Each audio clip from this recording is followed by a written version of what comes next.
प्रेम से बोलिए शंकर भगवान की जय, गौरा माता की जय, कार्तिक गणेश की जय। तो प्रेम से बोलिए सच्चे दरबार की जय। हर हर महादेव, हर हर महादेव। तो देखिए गुरु बहना, आप लोग के बीच बहुत सुंदर सुचर्चा की कथा सुनाओ तनी। हमरी कथा की आप सब शुरू से लास्ट तक सुनम आ सुन के कमेंट बॉक्स में बताई कि हमार कथा कहानी सुन के आप सबके कैसन लगल बाटे। देखिए गुरु बहना, पत्नी वाली तो कैसे अपने पति के जान मरले वाली, तो आप सब हमरे कहानी के सुनम तबे जानम कि काहे खरतीन कैसे उ जान मरले वाली। देखी एक गांव रहल, वो गांव में राजा रहने। तो राजा के बहुत बड़ा राजमहल रहल, उनके बहुत सारा आदमी अपने घरे रखले रहने। लेकिन देखी उनके घर बहुत भगवान के, महादेव जी के बहुत पूजा करत रहने। राजा महादेव जी के बहुत पुजारी रहने। देखी गुरु बहना, उनके इतना जमीन जायदाद रहल कि उनके मन में आयल विचार कि भगवान भोलेनाथ के इतना हम माने नी, इतना उनके पे हम विश्वास करे नी, तो काहे इतना जमीन जायदाद रहते एगो उनकर हम मंदिर नहीं बनवा दी। देखिए अब का कहने गुरु बहिना, राजा अपने दुआरी पे बहुत सुंदर के शंकर भगवान के मंदिर बनवाने।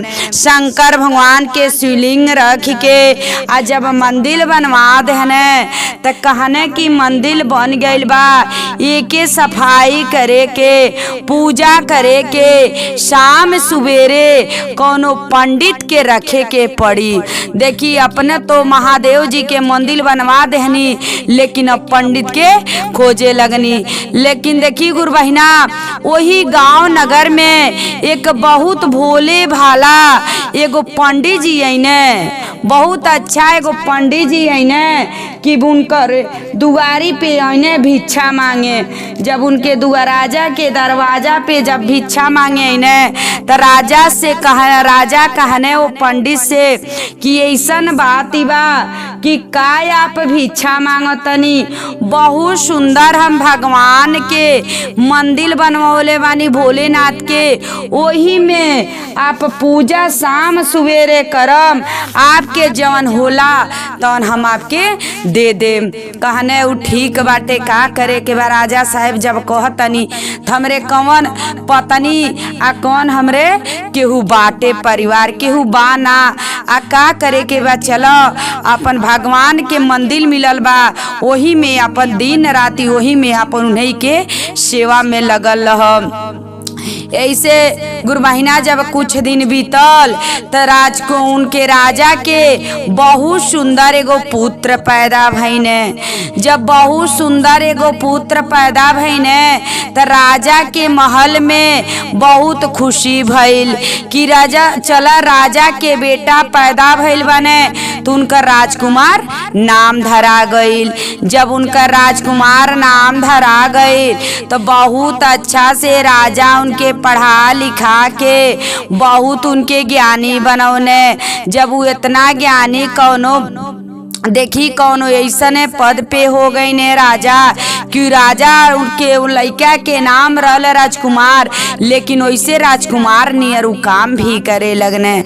देखी जब 20-22 बरस के राजा के बेटा हो गई ने राजकुमार, तो देखी राजा सोचने गुरु बहिना कि अब ते हमार बेटा सियान हो गइल बाने, सब कुछ इनके ज्ञान हो गइल बा, अब इनकर शादी कर देवल जा। जब शादी हो जाए तो हमार बहू घर में आ जाई हैं तो रानी बन के घर में, जैसे हमार औरत रानी वाली तो इसे राजकुमारी बन के ये घर में ऊ रही हैं। देखी गुरु बहिना, अब राजा अपने बेटा के राजकुमार के शादी कैले बानी। जब राजकुमार के शादी कैले बाटी तो जब शादी हो गई, जब राजकुमारी घरे अली, जब राजकुमारी जब घरे आ गईली गुरु बहिना, तो जब देखी पहला रात रहल तो पहला रात राजकुमार और राजकुमारी दोनों जानी लोग, राजा के बेटा राजा के पतोय दोनों जानी लोग एक रूम में लोग सुतल रहल। जब सुतल रहल तो राजकुमारी के नींद ना आवत रहल। राजकुमार सूत गई ने, काहे से उनके ना नींद आवत रहल कि उनकर सुंदरई पे देख के राजकुमार के शादी वो लड़की से भइल रहल। जब देखत अली हमरे रूम में इतना सुंदर सुंदर सोना के चीज सजाल बा, हीरा जड़ल बा, सब कुछ इतना सुंदर सुंदर जड़ल बाटे, तो उनके सोच में नींद ना आवत रहल। जब राजकुमार सूत गई ने तो राजकुमारी धीरे से बेड पे से उठ के चारों ओर घर में रूम में देखे लगली। जब देखे लगली तो एगो तलवार मिलल, वही रूम में एक तलवार रहल राजकुमार के रूम में। तू सोचली कि तलवार के उठा के हम देखी इतना मस्त के हीरा के जड़ल ई तलवार बाटे। जैसे तलवार राजकुमारी उठौली वैसे जैसे ओमे से बिजली चमकेला वैसे ओमे चमकल ओ तलवार में। जब वैसे तलवार से चमकल बस राजकुमारी के हाथे से उ तलवार छूट गई। जैसे तलवार छूटल वैसे जाके राजकुमार के गला पे गटई पे गिर गई। जब उनके गटई पे गिर गई तो उनकर गला कट गई। अब कट गई राजकुमारी, अब वही रूम में रोए लगली। अब सोचली कि हम का कहब, हम अपन सच्चाई बताई तब वो केहू विश्वास नाई मानी, हम का करी। अब रात भर राजकुमारी बैठ के वही रूम में रोवत रहली आ सोचत रहली कि अब हम कैसे का करी। देखी गुरु बहिना, जब सुबेर भइल तो राजा और राजा के पत्नी दोनों जानी लोग देखी अब कहत लोग कि काहे अभी तक दरवाजा ना खुलल बाटे। देखी जब रानी गईली राजकुमारी के बुलावत अली राजकुमार के, तो राजकुमारी अपन दरवाजा खोलली। आ जब देखत अली रानी साहिबा कि हमार बेटा पलंग पे मरल हुए पड़ल बाने, उनकर गला कट गइल बा, खून खून भइल बाटे, आखिर में ई कैसे भइल बा। देखी सब लोग जुटल लोग तो देखा तालो कि तो राजकुमार मर गई ने, आखिर में इनकर गला कैसे कटल बा। तो राजकुमारी बतौली कि देखी पापा अपने ससुर से बतौली कि देखी यही मंदिर पे एक पुजारी बाने आ उहे काट के गला यही में घुसल बाटे, उहे गला आपके बेटा के काट धले बाने। देखी अब राजा गई ने मंदिर पे देखा तने कि हाँ ऊ तो पुजारी में से पूजा क के जैसे निकला तने, तो राजा के जेना सैनिक बाने सब लोग पूछा था कि काहे राजकुमार के तू गला कटला ह, लेकिन ऊ पंडित कहत ने कि हम ना कटले बानी। लेकिन देखी गांव के लोग जो भी रहल केहू देखी बात के सच्चाई मान गई रहल, लेकिन राजा के ना होत रहल कि कहीं ई हाथ ई गला काट सके ने। लेकिन सब लोग के कहले के अनुसार राजा कहने कि ठीक बाटे, जौने हाथ से ई तलवार उठा के बेटा के हमरे सर कटले बाने ई हाथ उनकर काट दिहल जा। देखी अब पंडित जी सोचने कि हम कितना निर्दोष बानी, हम का कहनी कि आज हमरे साथे हई हो ताटे।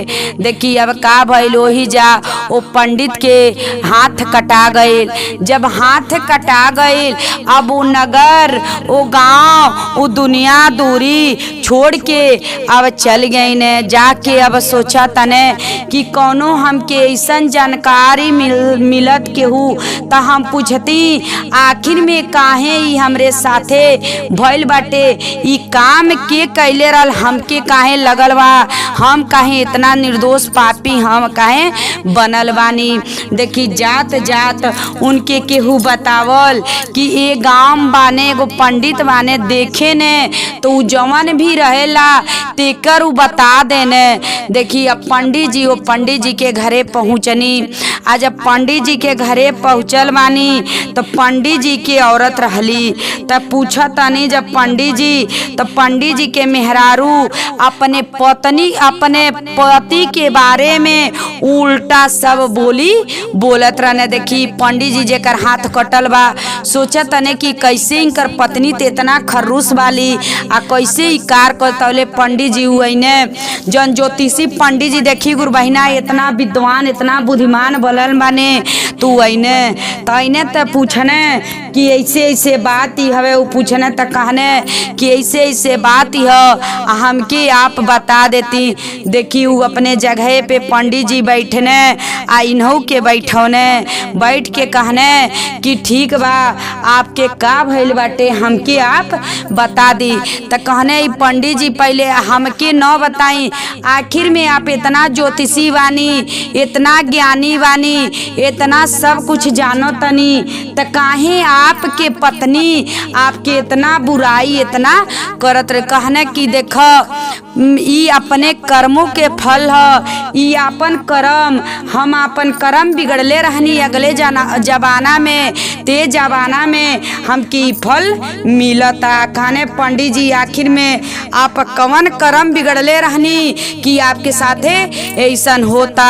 तो देखी अपन कर्म ज्योतिषी जन बाने पंडित जी विद्यमान उ बतावे लगने। पंडित जी से कहत ने कि देखा ई एगो गदही रहली, ई एगो गदही रहली, तीन के पीठ पे फोड़ा भइल रहल। तो फोड़ा के हम का कहनी, तो हम कौआ रहनी, तो हम का कहनी जब उनकर फोड़ा देखत रहनी तो उनके फोड़ा के हम मार के फोड़त रहनी। प्रतिदिन के उनकर उहे काम हमार रहल कि उनकर फोड़ा के हम फोड़त रहनी। जब फोड़ा के फोड़त रहनी एक दिन वही फोड़ा में हमार चोच गईल धस। जब चोच गईल धस तू नहू के दर्द होत रहल, गधई के भी आ हमके भी दर्द होत रहल, लेकिन हमार चोच निकलल ना। तो देखी जान बचावे खातिर कहली जाके एगो नदी देखली कि वही नदी में कूद जातनी तो चोच निकल जाई।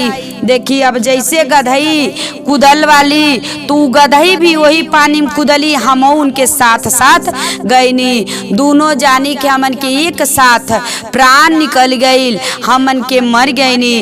तो देखी उ गधई रहली, हम कौआ रहनी। तो जब हम कौआ रहनी उ गधई रहली तो उनके फोड़ा में रोज रोज चोच मरले रहनी तो उनके दर्द होत रहल। तो देखी का भइल बा, तब इंसान के जन्म में हम एगो विद्वान पंडित जी लइका के जन्म पौनी। हम कौआ रहनी तो एगो लइका के जन्म पौनी, आ गधई रहली तू मेहरारू के जन्म पौली।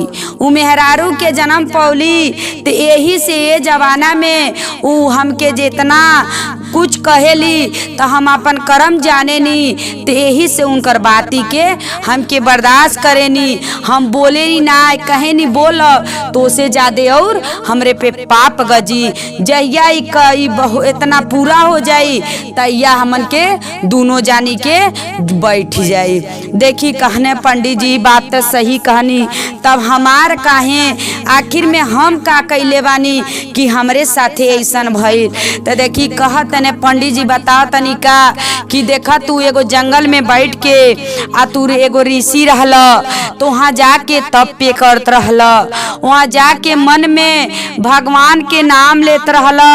तो जब नाम लेत रहल तो ही रास्ता से गाय गईल, तो शिकारी वो गाय के खिदरावत रहल।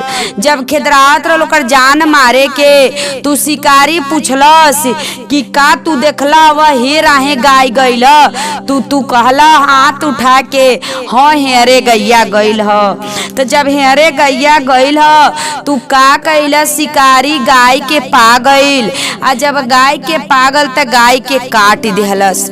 जब गाय के काट देहलस तब का भइल, जब गाय कट गईल मर गईल तब एगो शेर आइल। जब शेर आइल तो शिकारी के गाय के खा लेहलस। जब शेर ओ शिकारी के गाय के खा लेहलस तो देखी जब अब ई का भइल बाटे, ती राजा के घरे ही जन्म लेहले बा लोग। राजा के घरे जवन शिकारी रहने तो राजा के बेटा बनने, राजा के बेटा बनने, आ जवन गाय रहली तो राजा के पतोही बनल वाली। तो जब राजा के पतोही बनल वाली तू नहीं से ती कटल बा इनकर सिर, लेकिन उ जान के ना कटले वाली। ई सब इनमें कर्मों के फल ह, उ जान के ना कटले वाली। उनकर गला तो जान के काटल गईल ह, लेकिन उ ना जान के कटले वाली। तू अंगुरी देखा देहल, जब तू अंगुरी देखवला तुहे पाप हवे कि जौने हाथ से उठा के रास्ता गाय के बतौला उहे तुहर हाथ कटल बाटे। देखी पंडित जी कहने कि सही बात होके, देखी ये कुल कर्मों के फल बता के आ सब बता के आ देखी उनके ज्ञान देहने कहने देख जे जवन कर्म अगला बिगड़ले रही ते जन्म में आके भोगे पड़ी।